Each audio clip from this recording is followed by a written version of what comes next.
So let's go over to Nintendo Indie World. I thought it was pretty. We don't have the key person who has to be here for this topic. Sean has to be here and eat crow. Oh, he does. Metal Slug Tactics. Of course he missed terrible. That's why he's not here. Yeah, exactly. That's why he's not here. The bum. Ducking. I can't play. That's a good point. I forgot all about that.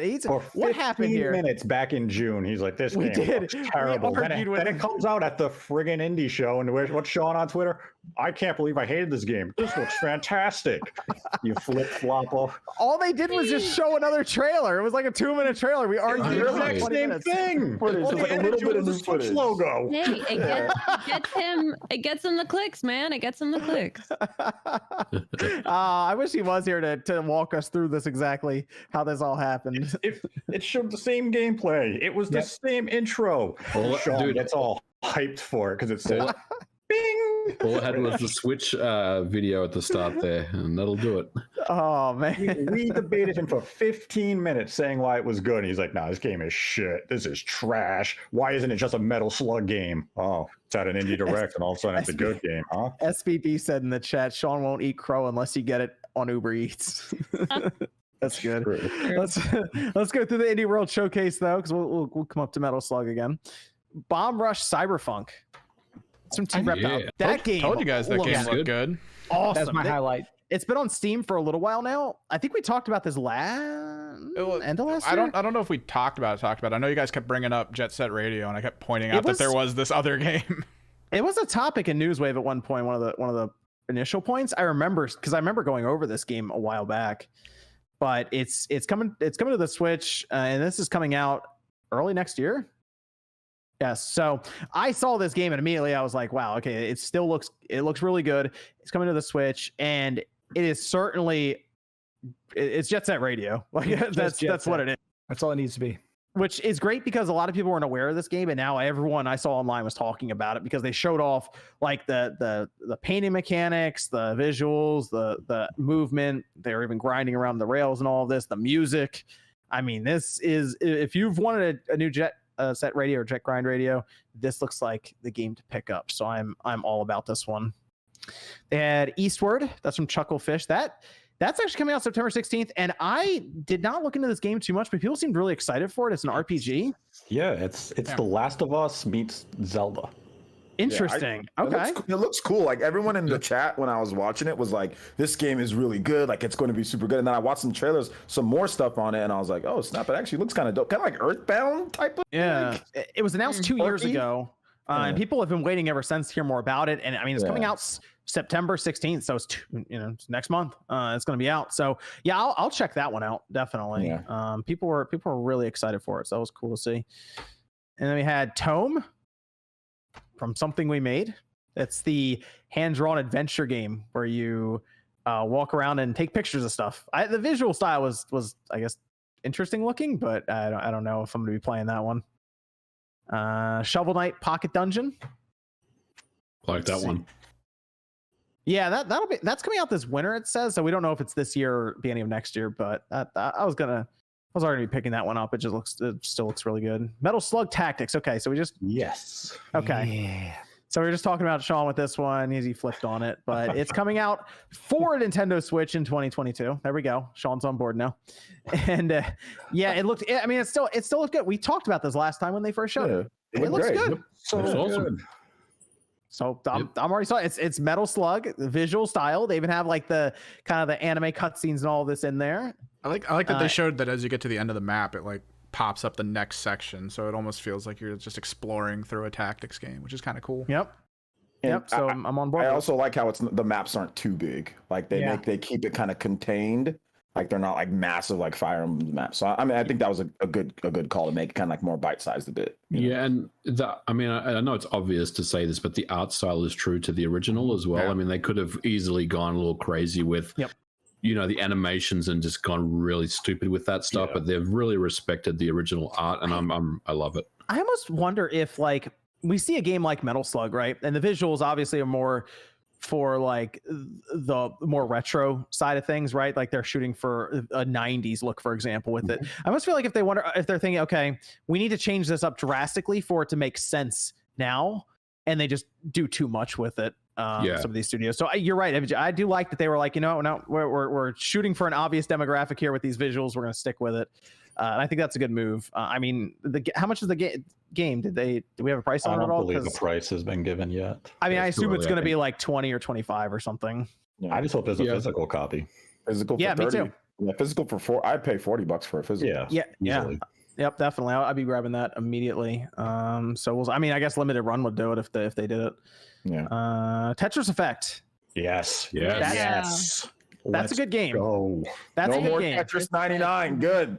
Normal Tetris now. So I will say, if you pick up, this is coming out October 8th. If you pick up Tetris Effect and you have an OLED screen, like it looks super impressive. I was playing it on my Xbox. Actually, like a week or two ago before this Indie World, and it looks incredible. It sounds great too if you have a nice sound system. This is an awesome game. It also has crossplay, by the way, is what they have included here. The press release. Yeah, I'm not even a huge Tetris fan, to be honest, because it just stresses me out. But Tetris Effect, like flat out, is one of those things that got me interested in Tetris. Yeah, on the 99. Tetris Effect has this strange, like soothing kind of feeling to it. So it's very relaxing, and in VR, it's mind blowing at times. Yeah, VR is a life changing experience. How do you handle it in VR? I feel like I get so dizzy. It's not too bad. It just gives you some depth. It gives you depth to everything when you're it's just like all the effects just fly around. So think about like the big whale in the background or something going on, and it's that I can tell how far away it is. Yeah, it's really cool though. It's really good in VR, and I'm someone that sometimes I feel a little nauseous in VR. Playing some games like Drive Club VR. Oh, forget it. I can't play that game for more than like. Hold on. Did you ever try like Gran Turismo in VR? Sport? Yeah, I did. Yeah, that was rough. Like that's the first one I tried. Racing games aren't good for me on VR, but Tetris Effect is actually really good. It's a good experience. Yeah, that one tripped me out. That was the first real VR like PlayStation game I played was Sport, and that was really weird. But you know what you call it was Zone of the Enders. That has VR, and that is all over the place, messed up. Yes, same with Ace Combat. Ace Combat's got a VR levels, and I can't do it, man. It's too much. Moving without G-force feels weird. Yeah, pretty much. Nate's in the Tetris Effect trailer, by the way. What'd you say? What? Nate's in the trailer for Tetris Effect. It shows a bunch of different accounts playing the game, and there's an account that says Rhode Island. So, well, glad you're able to make it in there. There's a little known fact about Tetris. Oh, God. The Tetris piece. Do you know the names of Tetris pieces? Does anybody know the name of the Tetris pieces? I just know the musician really doesn't make any money off of it. Yeah, like those names. That one called Brick. Square piece. Now, what are all the pieces? I didn't even know that there's names. I didn't even know. Yeah, I mean, you have the L block. Yep. IoT. One of them is it's named the Rhode Island. It's named after Rhode Island. Which one is that? You did not know that, did you? It's the square, right? The most annoying one. Let me check which one it actually is. Is it the Kaneko piece? Shut up, MDG. Is it the straight 4-piece because it's like a road for Rhode Island? No. I like that. It's funny. Can't even spell. It's the Z. Oh, okay, got it. That is the Rhode Island block. Does that look like Rhode Island? Why? What's the history behind that, Nate? How the hell do I know? I'm not some Russian who developed it. Wait. What do you mean? You're coming here with the facts. You're like, hey, here's this really cool fact. Oh, tell us how that came to be. If you go into the instruction book, it will be called the Rhode Island Z. Well, shout out to Pico for becoming a member. Appreciate it, Pico. What's up, Pico? Shout outs. And let's see. Then we had Loop Hero. Yeah, that was a big one on PC for a while there. Yeah, I used to watch it on PC. Yeah, it looks really cool. Like I want to try it out for sure. We started getting a bunch of like this may have been the Nintendo Direct or Indie World Direct or whatever it was with the most shadow drops, or just I think they had 4 or 5 of them. Yeah, like they were just dropping them left and right. Boyfriend Dungeon, that is already out. Necro Barista, that one they released as well. Islanders, that's the console edition. That's out. Garden Story, that one also came out. Then they had Slime Rancher Portable Edition. And Axiom the other one they released was Axiom Verge 2. Yep. Go ahead. I have to say this. If you want to play a game where you're going to date your sword, Just play Xenoblade Chronicles 2. Yeah. I've heard some kind of bad things about Boyfriend Dungeon. I've heard the dungeons are fun, but the writing is weird. Huh. That's it sounds like an interesting idea for a game, I guess. I don't know. It's not one I would have thought of. So Make sure you beat the game too. Xeno 2, make sure you beat it. Yeah. Get all the way through to that. So so Axiom Verge 2, that release, I bought it immediately and downloaded it. I've played it for 3 or 4 hours now. It's good. It's good. It's very good. It's still it feels like Axiom Verge, right? I like the setting for this one more, I think, though. I don't know if it's because you're basically in the Arctic and they're like, right, they have some cool setting pieces to it. And setting, the environments, they feel a bit more fleshed out compared to the original. Yep. And I don't know, there's that thing with I don't know if you go into another world or dimension or wherever it is, but you become a robot and you run around in it. I don't know if I like that as much. Yeah. I don't know if it's the movement for that or what, but it wasn't clicking with me as well. They even give you a little grappling hook eventually, and it's just even that doesn't feel like it's as tight as you want it for the controls.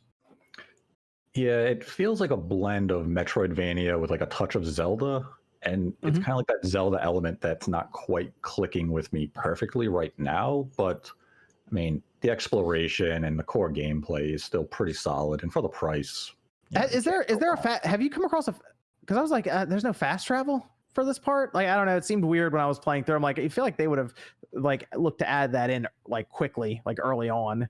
Maybe if I'm missing it. I find myself running constantly, just walking all the time in this game. It's like Death Stranding, in 2D over here. And that's the one thing I'm running into now. I assume there will be a fast travel at some point, but I've not found it yet. However, I do know this is a game where you're just going to find a bunch of stuff and it'll continue to make you better and better in the game. So I'm going to keep playing it. Unfortunately, I just ran into another game that I have to play through first. So we'll get there. We'll get there. This was a pretty good direct, though. It's Indie World presentation, I would say. What was everyone's thoughts on it overall? Good. Very fun. Very snappy and fast. I kind of appreciate the fact that it's just like, here's a game, this one's out, here's a game, here's when that's coming out next year. I appreciated just the super quick pace of it. I think because... Oh, sorry. Oh, no, go ahead. Go ahead, Click. You're fine. I was saying, I think because they don't dwell on games too long, you don't get fatigued of them. But also, like, with all the shadow drops as well, I think it benefits a lot more in the long run because people kind of, like, look forward to it. Like, okay, if we're going to watch something now, like, what am I able to get my hands on immediately after? But also, I think just because people, like, I think people are tired of waiting. And I know that's kind of like a instant gratification thing.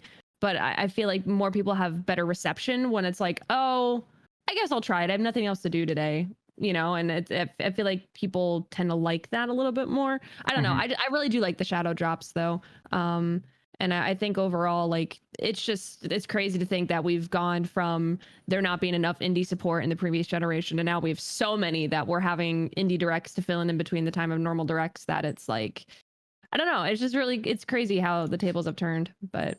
There's a lot. I mean, there's a lot going on in this one. Like I said, I like the number of shadow drops. It's just fun to see a game that you think looks good, and then it's like, oh, you can go download it now if you want. Exactly. You can go and buy it. It's pretty cool, or at least have a demo ready or something. Axiom Verge 2 was a bit surprising. That was a big one to just drop. All it was missing is for me to give it an A. I thought it was a solid B. If it just had like one of the big three, TMNT, Silk Song or Sports Story. If it had one of those, then it would have been like perfect, probably the best one. Or one of the best, or easily the best one. But I'm trying to figure out what's going on with Silk Song right now. Yeah, I think that's going to be in a regular direct. I don't think it's going to be in Indies.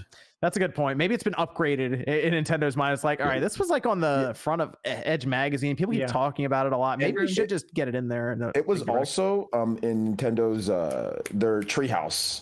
So. I know they don't. Sometimes they put indie games in there, but usually they don't. But it was at their E3 Treehouse, so yeah, I think that maybe it's an upgraded level of priority for them. I think Silk Song is too big for an indie. If they would have ended this last indie world with Silk Song instead of Eastward, it would have overshadowed the entire show.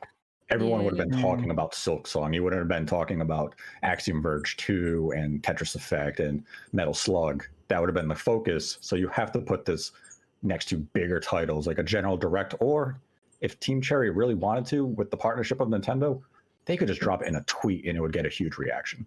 I mean, its absence still made it trend on Twitter, right?